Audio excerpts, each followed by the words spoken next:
Revenge value is definitely one of the more difficult pieces of tech to pick up in Kingdom Hearts 2, and I know personally it took me a while to figure out how revenge value even worked. However, revenge value applies to just about every other advanced tech topic I'll be bringing up later in the series. So by teaching you guys how revenge value works earlier rather than later, I think you guys will have a better understanding of what's going on in the later videos. I'll also be dividing up revenge value into multiple different videos to give you guys an easier time digesting the information I'm talking about. I think this would be, personally, the easiest way to learn revenge value. So, with all that said and done, let's get to our topic.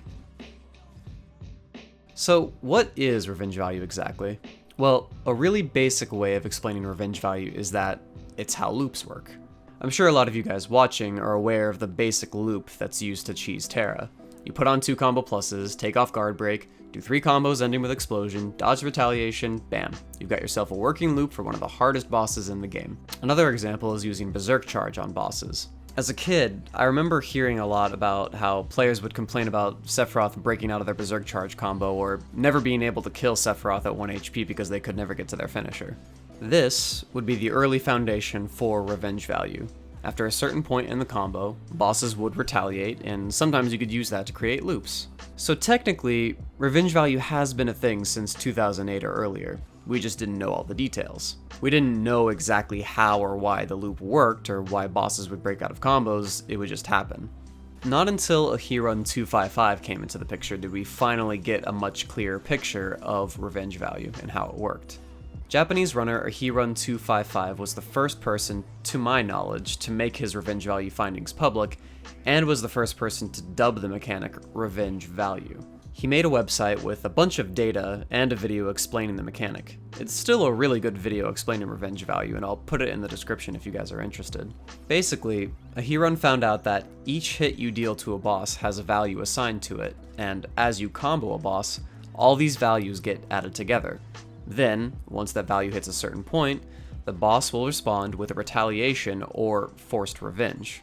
And this is really what revenge value is. A hidden system in the game that tracks the values of your combo, and once that value is equal to or greater than another value, the boss will use forced revenge.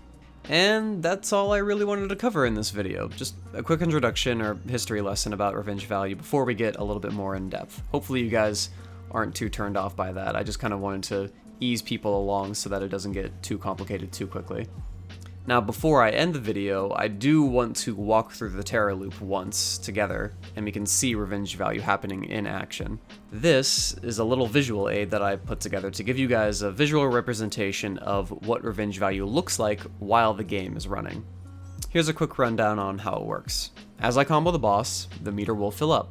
And once that meter goes above this point right here, the boss will do forced revenge, and the meter will drain all the way back to 0. Pretty simple stuff. Alright, let's take a look at the loop. Terra will use forced revenge once the meter hits 25. All of the individual hits of your combo will add 1 to the meter, while explosion will add 6. We do our first combo, each individual hit adding 1, so we count 1, 2, 3, 4, then we add 6 from the explosion to get 10. Then we repeat the second time, 11, 12, 13, 14, then 20. Finally, we do the third combo, 21, 22, 23, 24, still hasn't crossed 25. Then when we do explosion to get to 30, it crosses over 25, he uses his forced revenge, and the meter drains back to 0. Again, I wanted to start off small when it came to revenge value since this topic is a bit more complex than the others. We'll try and go a little bit more in depth next time. Thank you guys again for watching. I really hope you're enjoying the series so far, and I'll see you guys next time.